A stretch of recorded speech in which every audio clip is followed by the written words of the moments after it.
Top 10 horror movies to watch right now. A howl in the night, a vengeful spirit, a final girl running to safety.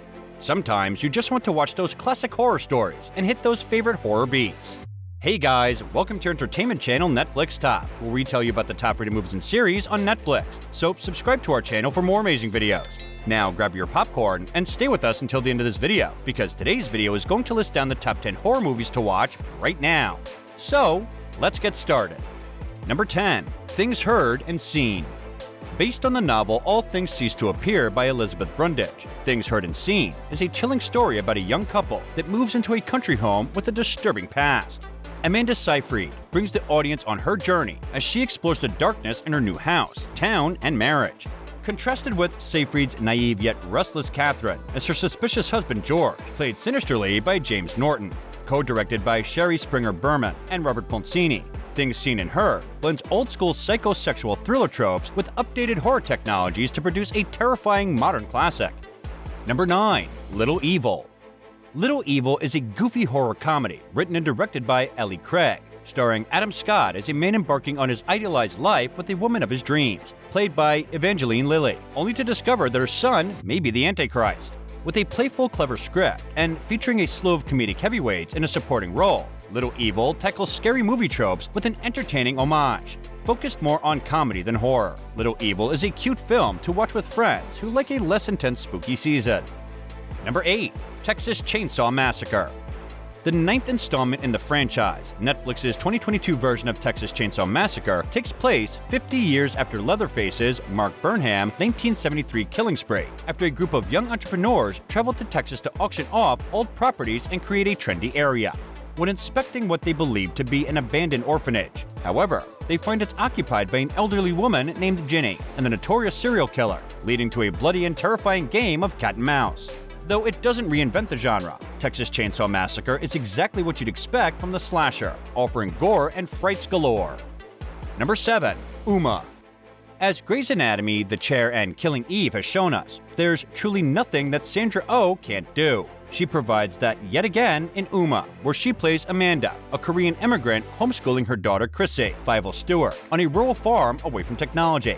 Amanda is not only dealing with the stress of her Chrissy wanting to move away for college, but she's also having flashbacks of her abusive childhood after receiving the ashes of her recently deceased mother, as well as a vicious spirit intent on inhabiting her body.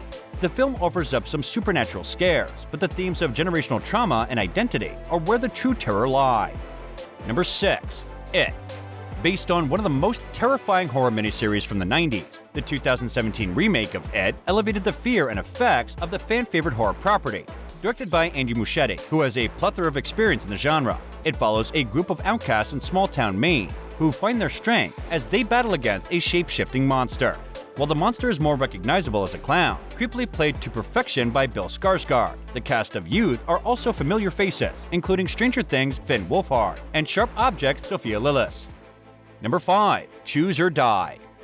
When Kayla discovers an old 80s computer game that comes with a yet-to-be-claimed $100,000 cash prize for anyone who beats it, her curiosity and family's need for money drive her to give the game a try. However, the game is more than just a simple choose-your-own adventure meets horror campaign.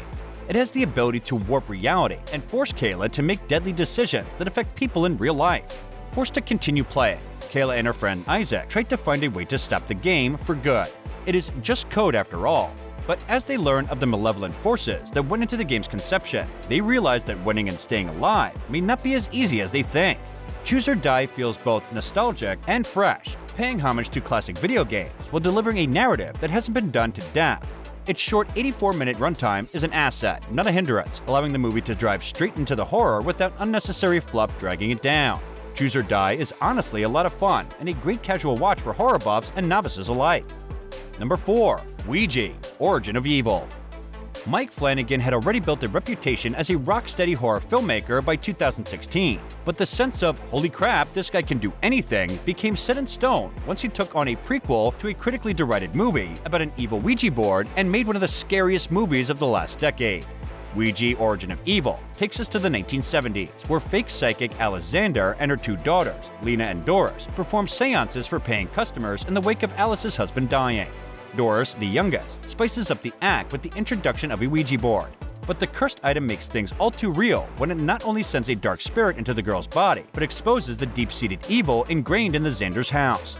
There is, to be very clear, absolutely no reason for Ouija Origin of Evil to be good at all, so it's a downright shock that it's this horrifying and effective. And because it's Flanagan we're talking about here, there's also a potent dramatic heart beating underneath all those bumps in the night. Number 3. Unfriended. A natural evolution of found footage format in the digital era, the filmmaking approach dubbed Screen Life presents a movie entirely from the perspective of computer, tablet, and smartphone screens. And the haunted Skype horror movie, Unfriended, was one of the first Screen Life movies to break through with mainstream audiences. It's easy to see why. Most of us spend our lives on screens anyway, and the mode of storytelling offers filmmakers access to all the little secrets we try to tuck away in our deleted text and secret files. Following the suicide of a classmate after online bullying, a group of teens finds themselves picked off one by one during their digital hangout by an inescapable malicious spirit. It sounds kinda goofy, and sometimes it kinda is, but Unfriended works better than one might think. And now that we are all forced to hang out virtually anyway, now is a perfect time for a revisit. Number 2. Alive. During the peak of the pandemic, Netflix debuted a new horror film that is both timely and familiar with the tried-and-true tropes of the zombie genre. #Alive, a tech-era zombie survival thriller, feels firmly rooted in our internationally shared sense of isolation during the pandemic lockdowns.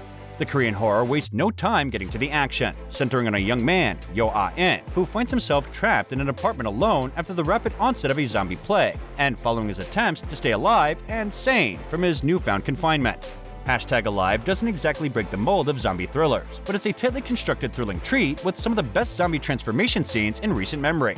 And that despairing sense of isolation makes it stand out as a unique entry in the zombie canon that feels pitched exactly to the anxieties of 2020. Number 1. Fresh. Noah meets Steve just as she's sworn off dating. He's kind, charming, and just what she's been looking for in a partner. That is, until she discovers his secret side hustle, selling women's body parts to other cannibals. Noah then has to figure out how to avoid being eaten herself, even if that means playing along with Steve's continued affection for her. Fresh is a unique take on the perils and horrors of modern dating that artfully balances empowerment and uneasiness. Daisy Edgar Jones plays the nuances of Noah so well that sometimes it's hard to tell if she's still feeling for Steve, or if she's just pretending. And Sebastian Stan is somehow able to still make Steve desirable, even after unveiling his unhinged hobbies. Fresh is more unsettling than outright gory, in regard to the cannibalism, but it can still make even the strongest stomach turn a bit. And this brings us to the end of the video. What are your thoughts on today's video? Share with us in the comments below. Don't forget to like the video and subscribe to our channel for amazing movie reviews coming your way. And thank you for watching.